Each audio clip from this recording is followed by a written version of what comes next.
Nie jest tajemnicą, iż na świecie ma miejsce agenda globalistów, która jest mniej lub bardziej realizowana, a przynajmniej ma duże wpływy, jeśli chodzi o politykę poszczególnych krajów.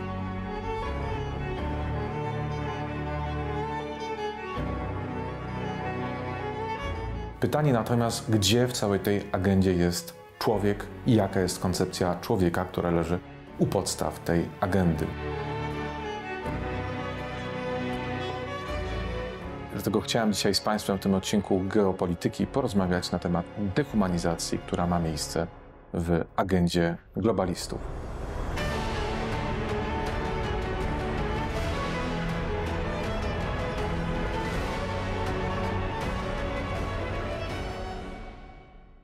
Tegoroczne forum w Davos w styczniu tego roku chciało odbudować zaufanie, które podupadło względem tego Światowego Forum Ekonomicznego, które cieszyło się bardzo dużym prestiżem od początku lat 90., dlatego że jest rzeczą normalną, że wpływowi ludzie tego świata zbierają się, aby porozmawiać o wspólnych problemach i o wspólnych wyzwaniach w skali globu, w skali światowej. Jednak, tak jak mówiłem już Państwu w poprzednim odcinku na temat Światowego Forum Ekonomicznego, konstrukt ten i instytucja od samego początku używała mechanizm lęku, który miał wskazywać na gigantyczne zagrożenia wobec ludzkości, które należało czym prędzej rozwiązywać, dokonując pewnych reform gospodarczych, ekonomicznych. Wiadomo, że są różnego rodzaju problemy na świecie. Od początku świata, od czasów grzechu pierworodnego wiele rzeczy na tym świecie nie funkcjonuje jak należy. Natomiast jest pewnego rodzaju socjotechnika, która poprzez lęk i poprzez straszenie zagrożeniami, apokalipsą, Armagedonem ma wymusić pewne postawy, a przynajmniej narzucić pewną narrację, która może przesłaniać racjonalne myślenie. I Światowe Forum Ekonomicznego, które nie stroniło od tej techniki, wspominałem, iż używano tutaj założeń Klubu Rzymskiego odnośnie rzekomego przeludnienia planety, tudzież zagrożeń klimatycznych, globalnego ocieplenia. Ta narracja popsuła się w ostatnich latach. Dlaczego? Dlatego, że w momencie, kiedy ogłoszono agendę Wielkiego Resetu, z jednej strony, z drugiej strony zaproszono tutaj żydowskiego historyka Yuvala Noaha Harariego wraz z jego, z kolei można powiedzieć, wizją dehumanizującą człowieka. Ten przekaz był tak mocny i tak jaskrawy i tak, można powiedzieć, oderwany od takiego szeregowego, zdrowego rozsądku, iż nastąpiło tąpnięcie i, można powiedzieć, ludzie zaczęli się interesować, czym rzeczywiście Światowe Forum Ekonomiczne w Davos, zaczęli interesować się myślą Klausa Schwaba i nastąpiła tutaj, można powiedzieć, taki brutalny, mocny brak zaufania. Wystarczyło wyciągnąć najbardziej radykalne pomysły założyciela tego forum w kwestii transhumanizmu, czyli chipowanie ludzi po to, żeby stworzyć nową cywilizację, można powiedzieć, ludzi nieśmiertelnych cyborgów. Tutaj myśl Harariego bardzo w tym była pomocna, a także agendy radykalnych ograniczeń, jeśli chodzi o wolności ludzkiej, w tym dietę ludzką, tak? I to pozwoliło, wystarczyło cytować, można powiedzieć, przedstawicieli forum w Davos po to, żeby pokazać, że jest tutaj radykalne odcięcie się od naszej codziennej rzeczywistości i planuje się nam ludzką rzeczywistość, która nie ma wiele wspólnego z naszym światem, z naszym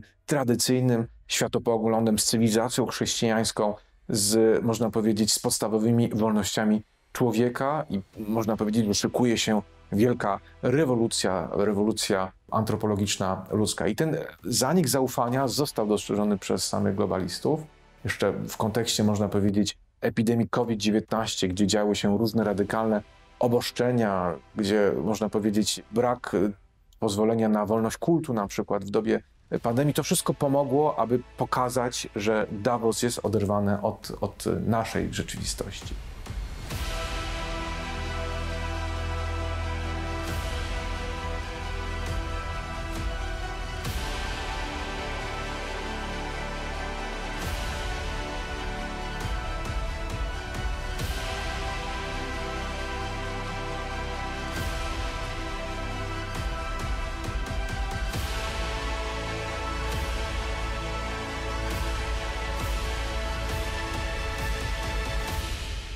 Dostrzegli to także globaliści z Davos i w ostatnich latach jednym z punktów agendy było odbudowanie zaufania i odbudowanie narracji. To jest bardzo ciekawe, że przygotowując tegoroczne forum w Davos, ukazał się szerszy artykuł na stronie Światowego Forum w Davos, który mówił, iż należy poprawić jakość przekazu forum. No więc przyjrzyjmy się, co miało miejsce w tegorocznej edycji forum.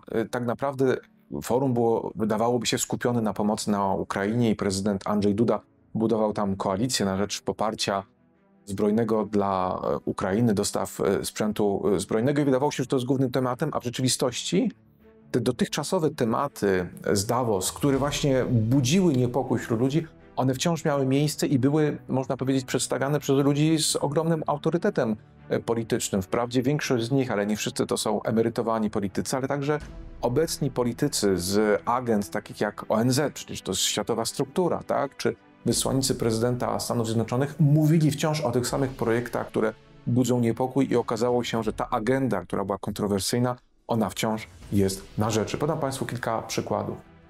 Jim Hageman, prezes Światowego Konsorcjum Produkcji Elektroniki Siemens, tak? Prezes Siemensa, który powiedział, wezwał, aby 1 miliard ludzi zaprzestało jeść mięso po to, abyśmy uratowali naszą planetę. Czyli narzucenie ludziom, można powiedzieć, takiego stałego postu. Drugi przykład, minister górnictwa Andrew Forrest z Australii, który mówił, iż nie tylko liczy się zeroemisyjność, to znaczy, że kompensujemy emisję gazów cieplarnianych na przykład sadzeniem drzew, ale chodzi o to w ogóle, żeby nie było emisyjności i w związku z tym ta zeroemisyjność ma totalnie zakazać różnych paliw kopalnych, mają być tylko dozwolone wiatraki, turbiny wiatrowe, fotowoltaika, czy też czysty wodór. Tak jakby, można powiedzieć, dało się dokonać takiego przekształcenia tak radykalnego, nie uderzając po prostu w codzienną rzeczywistość miliardów ludzi na całym świecie.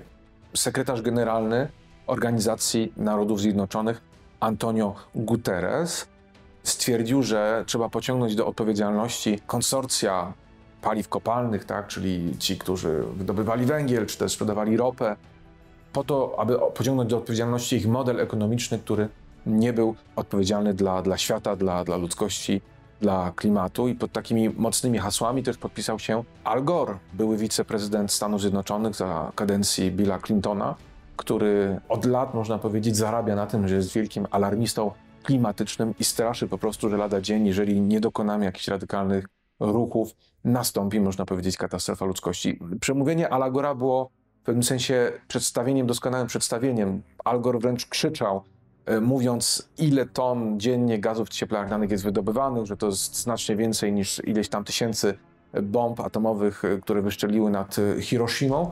I powiedział Al Gore, że nasze oceany w tym momencie się gotują, to powoduje masowe ruchy ludności na Ziemi, a z kolei te masowe ruchy migrantów na Ziemi powodują nastąpienie rządów totalitarnych, tak, dlatego, które chcą ograniczać te ruchy, więc to są traktowane te rządy jako totalitarne, czyli Al Gore powiedział w konkluzji, że tak naprawdę to, co robimy, nasza rzekomo nieodpowiedzialna tutaj gospodarka i przemysł doprowadza do tego, że demokracja jest zagrożona faszyzmem. Takie miał wojownicze przemówienie właśnie w Davos. Bardziej stonowany flegmatyk Tony Blair, były premier Wielkiej Brytanii z kolei, który mówił, że trzeba dokończyć wprowadzanie dzieła cyfrowej tożsamości każdego człowieka na Ziemi po to, aby móc kontrolować, kto jest jak zaszczepiony. Powiedział, że wiele państw w ogóle nie ma jeszcze ku temu środków, a to trzeba wprowadzić. To jest coś, co próbowano, można powiedzieć, taką globalną kontrolę cyfrową wprowadzić przy okazji epidemii COVID-19. Tutaj Tony Blair powiedział, że nie można się zatrzymać, że trzeba wrócić do tego tematu.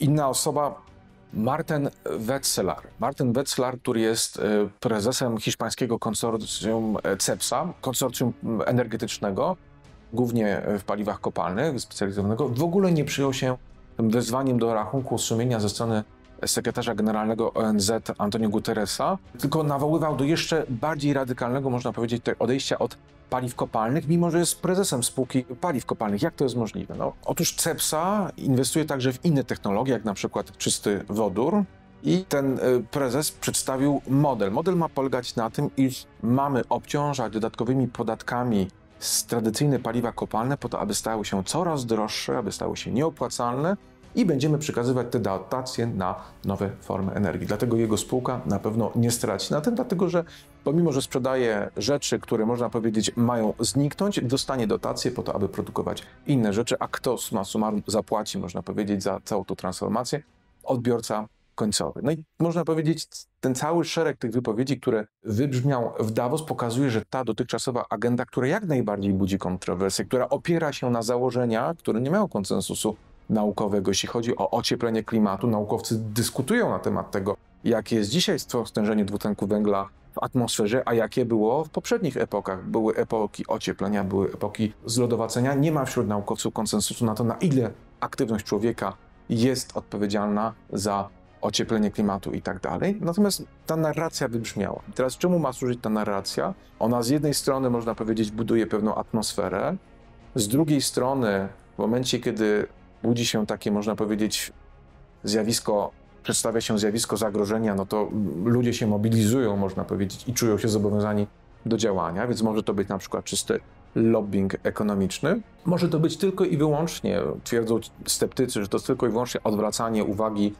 ludzi od bieżących spraw, że to nie ma przełożenia na rzeczywistość. No tak się nie dzieje, bo widać na przykład, że w założeniach różnych projektów Unii Europejskiej ta cała, można powiedzieć, wizja klimatyczno-gospodarcza jest w tym momencie numer jeden i nawet brutalne, krwawa realia wojny na Ukrainie nie zmieniają, można powiedzieć, tej polityki Unii, która jest bardzo kosztowna dla mieszkańców Unii Europejskiej.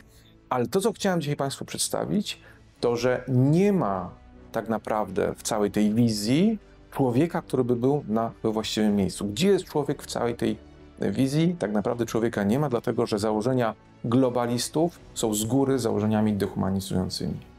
Człowiek w całej tej wizji jest traktowany albo jako konsument, czyli ktoś, kto kupuje, albo jako szkodnik. Nie ma w tej całej tej wizji człowieka, który byłby kimś, kto jest istotą rozumną, który jest powołana do tego, aby kontemplować. Człowiek, którego umysł jest powołany do poznania prawdy, do kontemplacji prawdy, a jego wola do imułowania tej prawdy, która jest odbierana przez niego jako dobro, tak? I człowiek, który powinien wyrobić sobie szereg nawyków w postaci cnót, które czynią, że jego wolność działa prawowicie, że potrafi korzystać z stałego otoczenia wokół siebie w sposób odpowiedzialny i umiarkowany. Davos nie zna takiego człowieka. Dla Davos człowiek jest albo konsumentem, albo szkodnikiem, albo produktem. No bo cała, można powiedzieć, agenda transhumanistyczna, która mówi, że można będzie tworzyć ludzi cyborgów, którzy mają żyć nieśmiertelnie, coś, co wydawałoby się teorią spiskową, ta rzeczywiście znajduje się na ustach tych ludzi, których wydawałoby się są naprawdę ludźmi nie tylko wpływowymi, ale również poważnymi. No, oni głoszą tego typu rzeczy, więc mogą traktować człowieka nawet jako produkt. Zresztą to już się dzieje na naszych oczach, kiedy są targi dla par, które mogą sobie wybierać, czy będą mieli dziecko zapłodnione in vitro z mniej lub bardziej już ukierunkowaną genetyką. To się dzieje, tak? Taki trend, aby można było sobie wybrać kolor oczu i inne elementy. Technologia, postęp technologii uczyni, że człowiek jako produkt to będzie coś coraz bardziej, można powiedzieć, realnego, będzie stawało się na naszych oczach, iż człowiek będzie produktem po prostu dla rynku. No, więc tutaj trzeba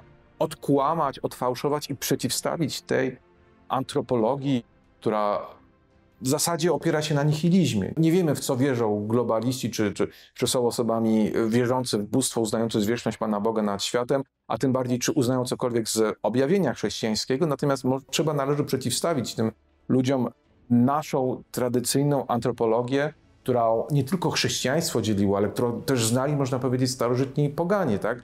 Można powiedzieć, to jest coś, co człowiek może poznać za sprawą swojego rozumu, a więc człowiek, który jest istotą rozumną, który nie jest czystym zwierzęciem, ma w sobie, można powiedzieć, tą sferę zmysłową, która jest bardzo ważna, dlatego że ona pozwala mu działać i jeżeli czujemy radość, na przykład przyjemność, to pomaga nam w tym działaniu, ale przede wszystkim jest istotą rozumną, czyli ma w sobie sferę duchową, która jest mu najwłaściwsza, która najbardziej definiuje go jako człowieka i to ta sfera powinna panować nad tą sferą zmysłową. I ten człowiek jako istota rozumna, powołany do, tak jak powiedziałem, do poznania prawdy, bo to jest przedmiot intelektu, a wola powołania do umiłowania dobra, tak?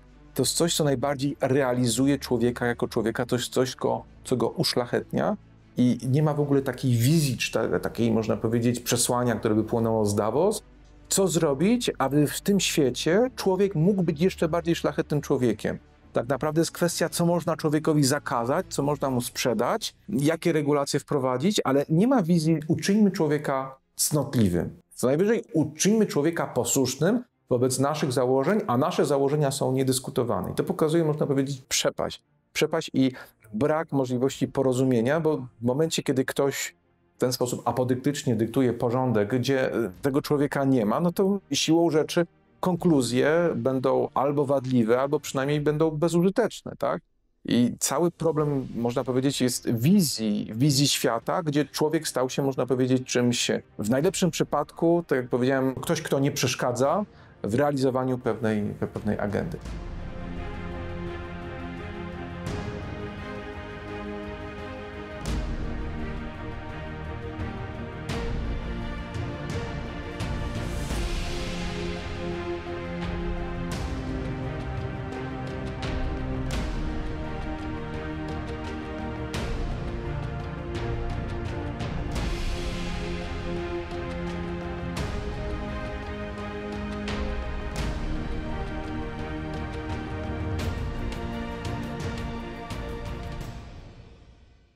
Ta obrona tradycyjnej, klasycznej antropologii, tak jak mówię, która nie tylko wypływa z objawienia chrześcijańskiego, bo u filozofów pogańskich, u Platona, u Sokratesa, u Arystotelesa, u Cycerona możemy znaleźć, można powiedzieć, jej wyrażenie, tak? Wyrażenie tej natury człowieka jest kluczowym elementem w tym starciu, można powiedzieć, bo tak naprawdę to jest kwestia tego, co zostanie przekazane dalszym pokoleniom, niezależnie od tego, czy zostanie summa summarum zakazane spożywanie mięsa, czy jeszcze ważniejszą kwestią jest to, co przetrwa z tej wizji człowieka. Cywilizację zawsze można odbudować pod warunkiem, że zachowa się pewne pryncypia. No i tutaj trzeba stanowczo powiedzieć, że człowiek nie jest szkodnikiem.